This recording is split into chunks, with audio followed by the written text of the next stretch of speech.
आगरा का किला ताजमहल से महज 2.5 किलोमीटर की दूरी पर उपस्थित यह किला ताजमहल के बाद पर्यटकों के द्वारा सर्वाधिक देखे जाने वाला पर्यटक स्थल है।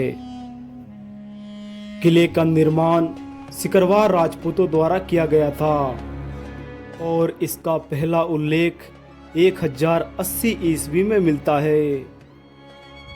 आगरा शहर और किले की स्थापना सिकंदर लोदी ने 1504 ईस्वी में की थी। 1526 में बाबर ने अपना निवास स्थान आगरा किले में स्थापित किया। पानीपत के प्रथम लड़ाई के बाद बाबर ने इब्राहिम लोदी के महल में रहना शुरू कर दिया था। 1558 में अकबर आगरा आया और इसे अपनी राजधानी बनाने का सोचा और किले को लाल बलुआ पत्थर से पुनः निर्मित करवाया। शाहजहां ने किले के अंदर संगमरमर के पत्थरों से महत्वपूर्ण इमारतें बनवाई, जैसे दीवाने आम और दीवाने खास। मुगलों के बाद 18वीं शताब्दी में यह किला मराठा साम्राज्य के आधिपत्य में भी रहा।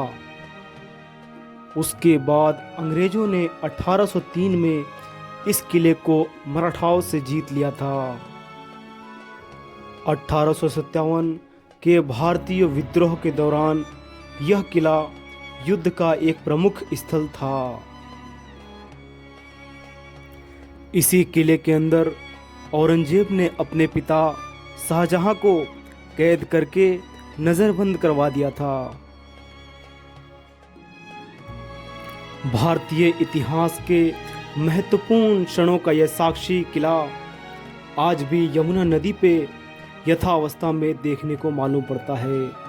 तो चलिए जरा देखते हैं इस ऐतिहासिक किले को करीब से और इसके हर पहलू को बारीकी से समझने का प्रयास करते हैं। लगभग 2.5 किलोमीटर के बड़े एरिया में फैले इस विशाल किले का 25% भाग पर्यटकों के लिए खोला गया है और बाकी का 75% एरिया आर्मी के हिस्से में आता है। इस किले के 2 द्वार हैं, एक तो पर्यटकों के लिए है और दूसरा द्वार इंडियन आर्मी के अंडर में है। किले के प्रथम द्वार को अमर सिंह दरवाजे के नाम से जाना जाता है। इसका नाम बादशाह अकबर ने अपने कमांडर अमर सिंह के युद्ध कौशलता से खुश होकर रखा था।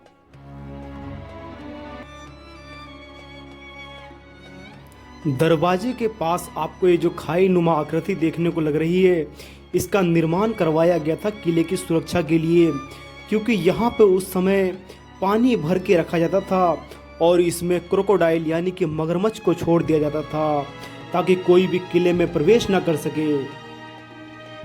आपको इस दीवार के पीछे एक और दीवार देखने को मिल जाएगी। इस बीच वाले हिस्से में उस समय खतरनाक जंगली जानवरों को छोड़ दिया जाता था ताकि मान लो किसी ने इस वाले हिस्से को अगर क्रॉस भी कर लिया तो उसको जंगली जानवर यहीं पे रोक दें।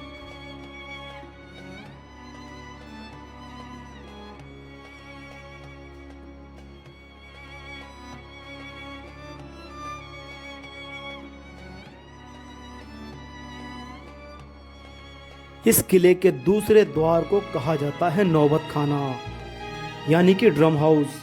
जब बादशाह इस किले में प्रवेश करते थे तो उनका ढोलक वगैरह और ड्रम बजाकर स्वागत किया जाता था।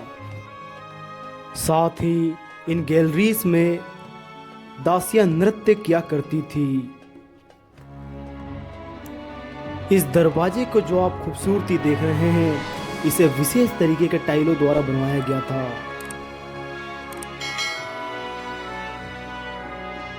यह दोनों तरफ जो आप कमरे देख रहे हैं, इनको फिलहाल सरकारी दफ्तरों में कन्वर्ट कर दिया गया है, लेकिन उस जमाने में इनका उपयोग अस्तबल के रूप में किया जाता था, यानी कि यहाँ पे घोड़े वगैरह बांधे जाते थे।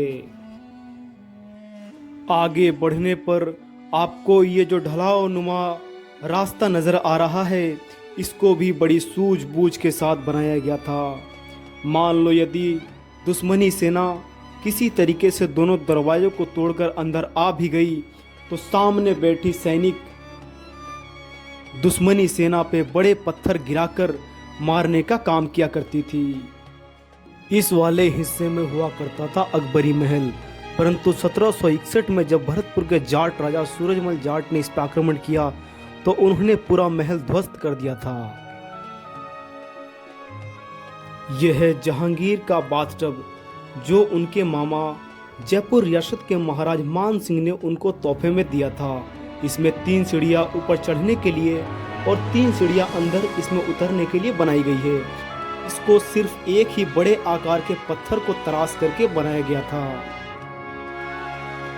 अब हम इस किले के सबसे पहले महल जहांगीर महल के समीप आ चुके हैं। इसका आर्किटेक्ट राजस्थानी शैली का है। आप इसकी दीवारों पे बारीक की गई नक्काशी को देख सकते हैं जो इसकी खूबसूरती में 4 चांद लगा देते हैं।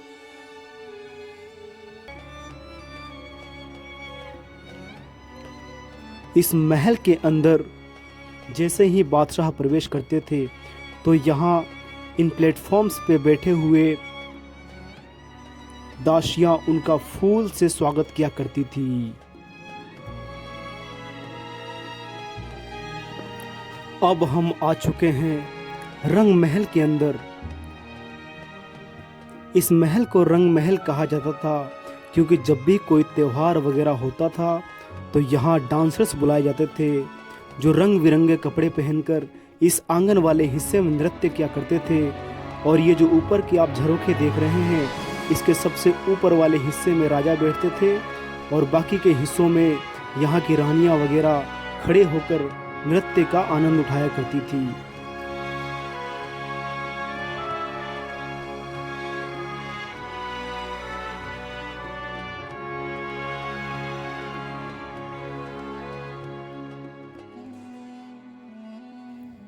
महल के इस भाग को जहांगीर के बेडरूम के तौर पे देखा जाता है। यहाँ जहांगीर आराम किया करते थे। आपको दीवार पे पत्थर की जो जाली देखने को मिल रही है इसके पीछे 3-4 फुट का गलियारा बनाया गया था।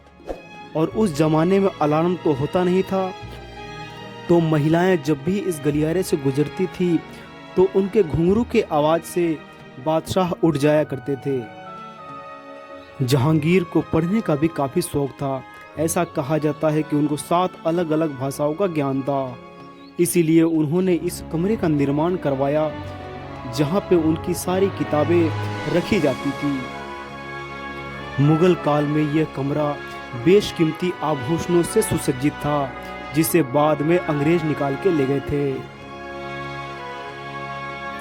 रंग महल के पीछे वाले इस महल को कहा जाता है झरोखा महल, क्योंकि यहाँ यमुना नदी से आने वाली ठंडी हवाओं का लुत्फ उठाया जा सकता था, जिसको यहाँ बने हुए झरोखों के माध्यम से आप देख सकते हैं। यहाँ बना यह ड्रेनेज सिस्टम जो अभी भी चालू कंडीशन में है, इसके माध्यम से बारिश का पानी यमुना नदी में आसानी से चला जाता था।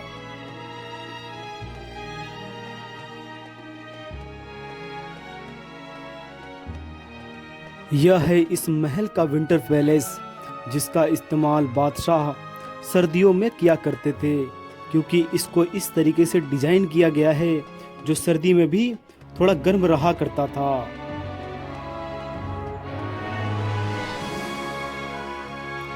यह है गर्मियों का महल। इसके गेट पे की गई ये आर्चनुमा डिजाइन को देखकर आप मंत्रमुग्ध रह जाइएगा।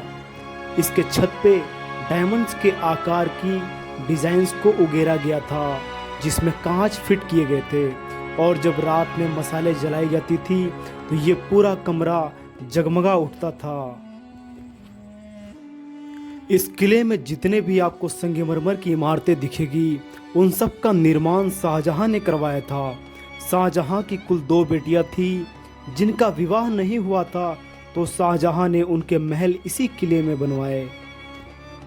सामने जो आपको ये इमारत देखने को मिल रही है, ये है शाहजहां की बेटी रोशनारा का महल। इसको एक पालकी की आकृति में बनवाया गया था और इसके ऊपर जो आप ये पीतल का कवर देख रहे हैं, ये पहले सोने का कवर था, परंतु 1803 में जब अंग्रेजों ने इस किले को जीता तो यहाँ से पूरा सोना पिघला कर ले गए और बदले में पीतल का कवर चढ़वा दिया। रोशनारा महल से सामने यमुना नदी का बेहद खूबसूरत नज़ारा उस समय रहा होगा, जो अभी हमको सूखी हुई कंडीशन में देखने को मिल रही है। यहाँ से आप ताजमहल का भी नज़ारा देख सकते हैं। अब हम आ चुके हैं इस किले के सबसे महंगे महल के अंदर। ये है खास महल। इसे खास महल कहे जाने के पीछे कारण ये था कि ये शाहजहां और उनकी बेगम का बेडरूम हुआ करता था। ऐसा कहा जाता है कि इस खास महल को लगभग 1008 किलो सोने से सुसज्जित किया गया था। इस महल के अंदर दुनिया भर से मंगाए गए बेशकीमती पत्थर और हीरे ज्वारात जड़े गए थे।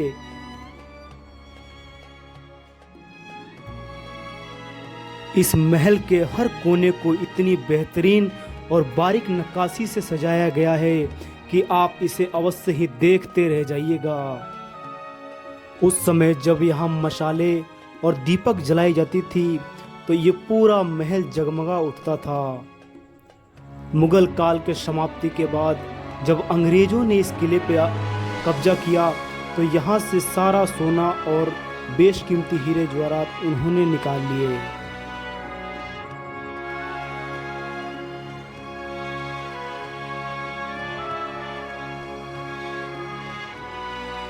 खास महल के सामने के इस हिस्से को पानी के बेहतरीन झरनों के लिए बनाया गया था।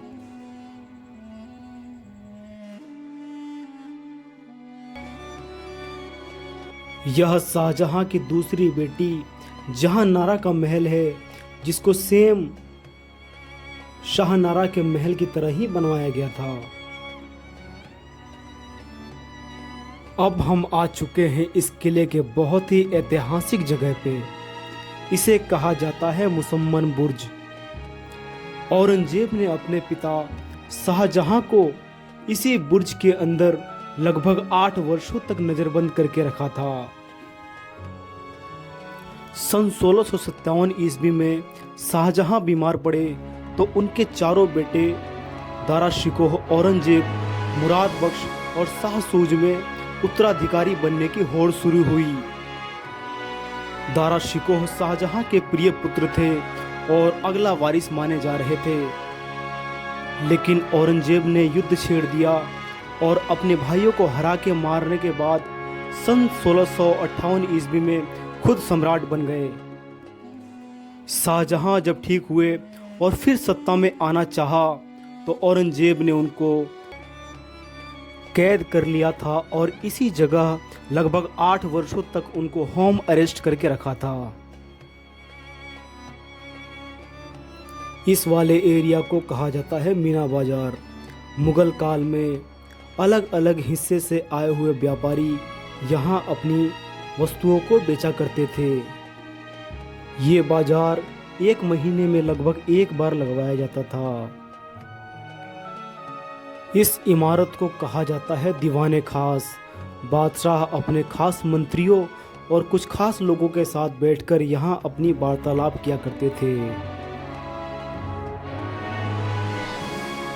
यह है शाहजहां के पिता औरंगजेब का तख्त, जो है कसौटी का पत्थर। जब अंग्रेजों ने 1803 में इस किले पे आक्रमण किया तो तोप का एक गोला इस पत्थर से आकर टकरा गया, जिससे इसमें दरार पड़ गई। अब हम आ चुके हैं इस किले के नगीना मस्जिद के अंदर।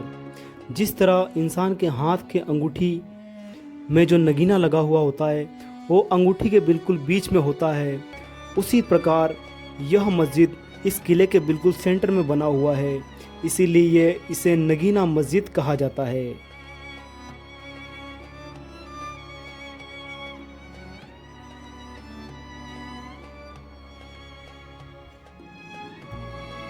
ये है मुग़ल काल का दीवाने खास। यहाँ मुग़ल बादशाह आम जनता की परेशानियों को सुना करते थे।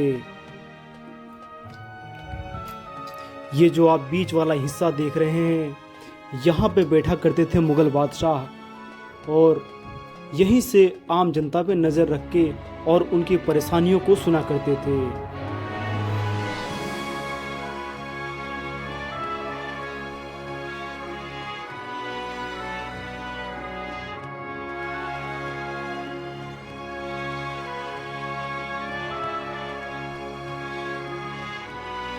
तो ये था साथियों आगरा का ऐतिहासिक किला। आपको हमारा यह वीडियो कैसा लगा हमको कमेंट करके ज़रूर बताएं और यदि चैनल पर नए हैं तो सब्सक्राइब करके हमारे आत्मविश्वास को बढ़ा सकते हैं। मिलते हैं इसी तरह के एक नेक्स्ट वीडियो में। तब तक के लिए जय हिंद जय भारत।